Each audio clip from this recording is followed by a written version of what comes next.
A sailor, just a man and his ship, navigating a vast, unforgiving ocean.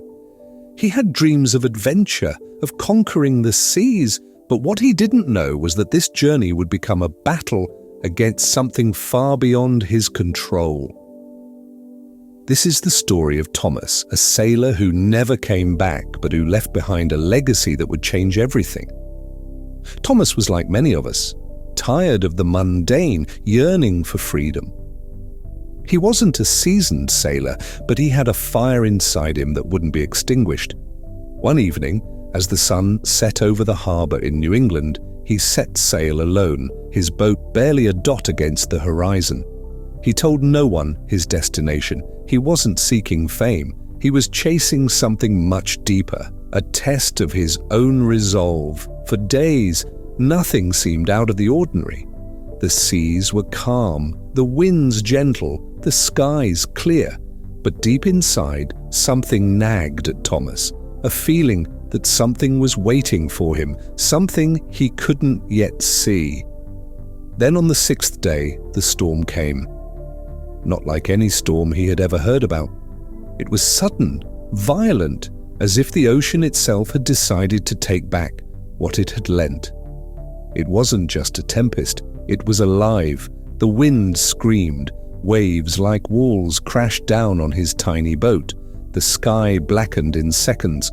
Thomas fought, every muscle straining, the boat nearly capsizing with each wave. But then, as suddenly as it had started, the storm stopped. The sea went eerily calm as if nothing had ever happened. The night was so still it was suffocating, but there was one problem. Thomas was gone.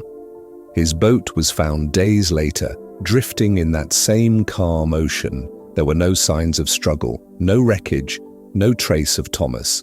The only thing left behind was a journal, and inside, the final entry, scribbled in a hurried hand. The storm isn't what it seems. It's not the ocean I'm battling, but something else, something watching.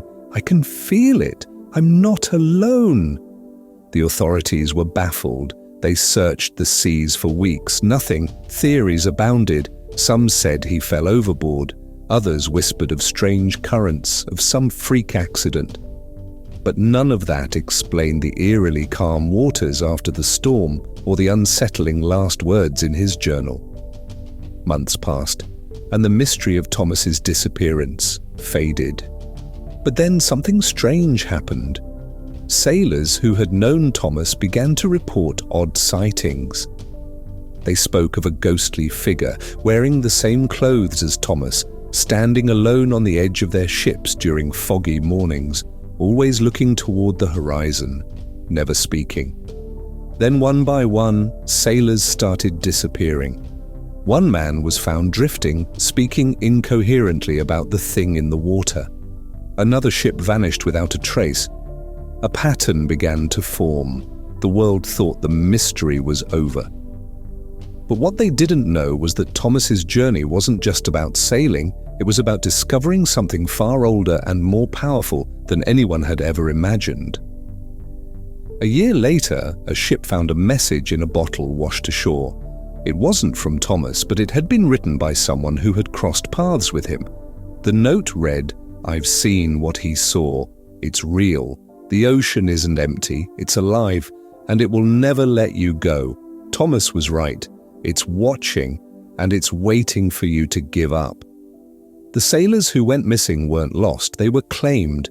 The ocean had a hold on them now, and once it took you, it didn't let go. Years passed and the story of Thomas faded from the public eye. But then, on an ordinary Tuesday, a man named Jack set sail from New England. Just like Thomas, he was chasing a dream. And just like Thomas, he disappeared. But this time, there was no journal, there was no warning, there was only silence. A few weeks later, another message appeared, this time from a ship that had narrowly escaped the storm. The ocean is never calm, it's a trap. Thomas was never meant to survive. He was a warning, and now I am too. The storm, it's just the beginning. The mystery of Thomas's disappearance, the disappearances of others, and the strange whispers of the ocean's grip left one undeniable truth. Determination alone might not be enough. Sometimes the forces we battle aren't visible, they're not even tangible, they're forces we can't control. Forces that test not only our will but our very sanity. So the question is, if you knew you were about to face something greater than yourself, something you couldn't conquer with sheer determination, would you still go? Would you still chase that dream? For Thomas, the ocean took more than just his life. It took his future, his fate, and his legacy. And maybe, just maybe, that was part of the plan all along.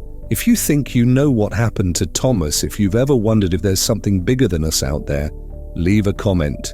And if you want more stories of mystery and determination, hit that subscribe button. The sea isn't done with us yet.